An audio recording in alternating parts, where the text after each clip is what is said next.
Assalamualaikum warahmatullahi wabarakatuh. Perkenalkan, nama saya Michael Lana dari kelas TL2A. NIM saya 19010404. Di sini saya ingin membahas tentang kapasitor. Oke, lanjut aja. Pengertian kapasitor. Kapasitor adalah peralatan yang digunakan untuk memperbaiki kualitas pasokan energi listrik, antara lain memperbaiki mutu tegangan di sisi beban, memperbaiki faktor daya, cost, dan mengurangi rugi-rugi transmisi.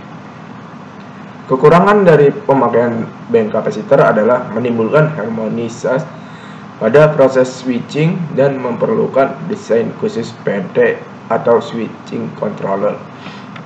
Selanjutnya, bagian-bagian kapasitor. Elemen kapasitor merupakan bagian terkecil dari kapasitor yang berupa pelitan aluminium foil dan plastik foil. Selanjutnya, unit kapasitor. Sebuah unit kapasitor terdiri dari elemen-elemen kapasitor yang dihubungkan dalam suatu matriks secara seri dan paralel. Unit kapasitor rata-rata terdiri dari 40 elemen. Elemen-elemen kapasitor dihubungkan secara seri untuk membangun tegangan dan dihubungkan secara paralel untuk membangun daya VR pada unit kapasitor. Selanjutnya, bank kapasitor. Unit-unit kapasitor terpasang dalam rak baja galvanis untuk membentuk suatu bank kapasitor terdiri unit-unit kapasitor fasa tunggal. Jumlah unit-unit kapasitor pada sebuah bank ditentukan oleh tegangan dan daya yang dibutuhkan.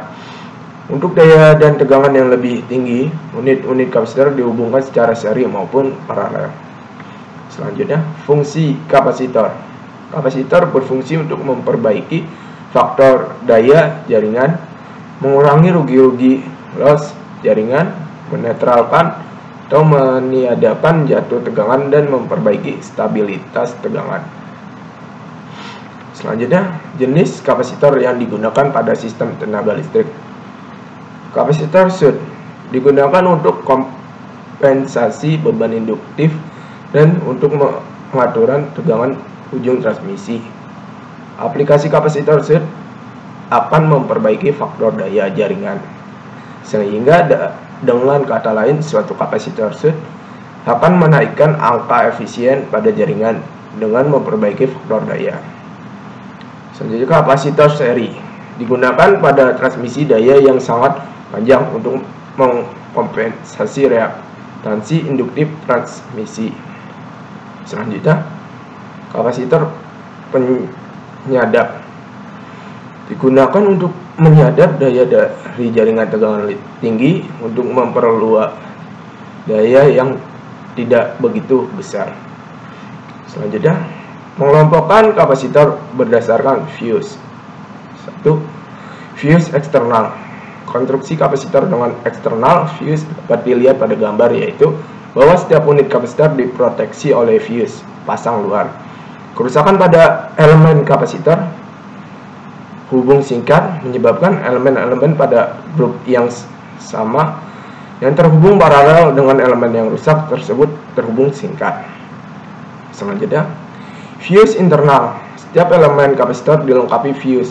Seperti gambar, apabila terjadi kegagalan elemen kapasitor, maka fuse yang berfungsi sebagai pembatas arus akan memutus secara efektif untuk elemen saat terjadi gangguan.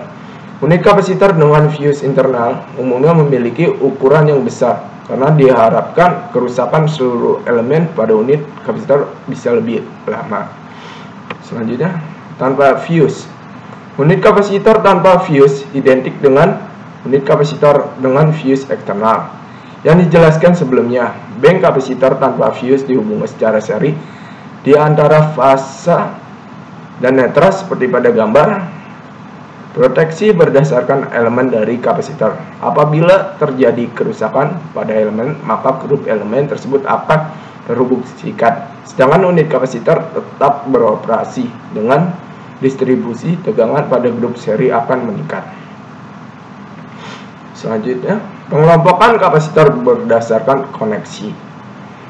3 koneksi bank kapasitor yang umum digunakan adalah sebagai berikut.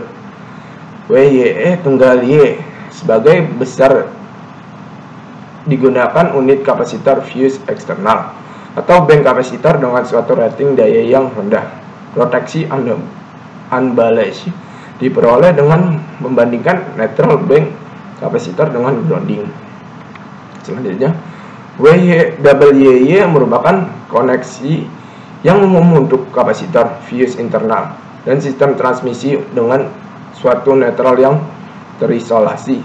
Proteksi unbalanced dibentuk dengan membanding arus netral di antara dua koneksi WYE. Proteksi unbalanced sehingga tidak dipengaruhi oleh variasi tegangan pada feeding system. Selanjutnya, koneksi bridge H merupakan suatu koneksi WYE dengan sebuah netral yang terhubung ke grounding. Proteksi unbalanced secara normal terpasang dalam setiap fase dengan membandingkan dua titik pertengahan dalam fase. Koneksi ini biasa digunakan untuk sistem tegangan tinggi dengan netral yang terhubung solid ke grounding. Pengaturan proses switching. Switching kapasitor bank tegangan tinggi dapat menghasilkan arus transit yang signifikan. Metode switch kapasitor yang dikenal saat ini adalah reaktor, per injektor, induktor, dan pengaturan switch, control switching. Pada saat memasuki kapasitor dapat terjadi keadaan hubung singkat apabila kondisi kapasitor kosong muatan yang akan menghasilkan arus yang sangat besar, arus instrit, dan kedip tegangan yang cukup dalam di sistem. Selanjutnya, switching pada bank kapasitor yang ditanamkan. Jika kapasitor bank ditanamkan, maka setiap fase berdiri sendiri dan pemasukan setiap fase berbeda. 1/6 Celsius atau 30 derajat listrik. 3,3 ms untuk sistem 50 Hz. Switching pada bank kapasitor yang tidak ditanamkan. Jika kapasitor bank tidak ditanamkan, maka dua fase pertama harus masuk pada saat perbedaan tegangan di antara kedua fase tersebut sama dengan 0. Sedangkan fase ketiga dimasukkan 1/4 Celsius atau 45 derajat listrik. 5 ms untuk sistem 50 Hz.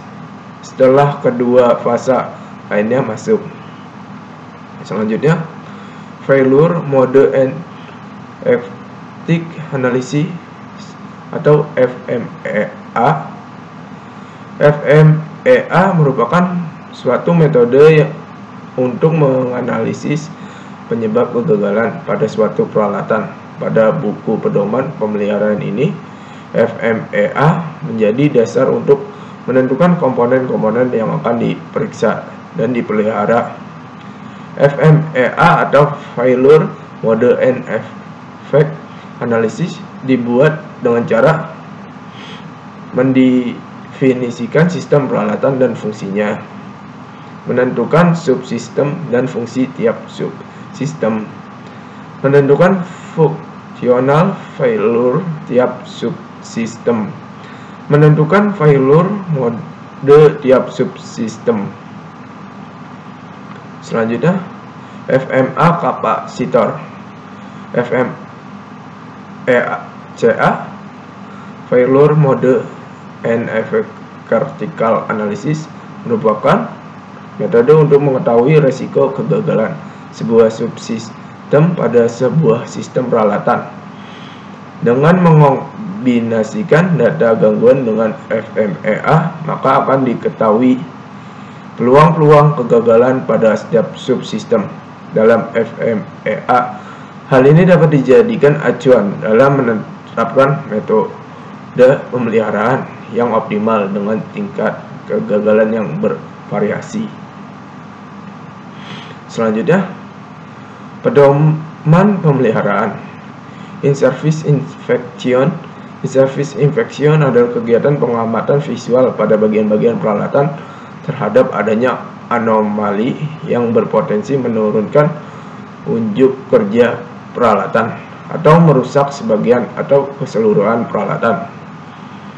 Selanjutnya, in-service measurement.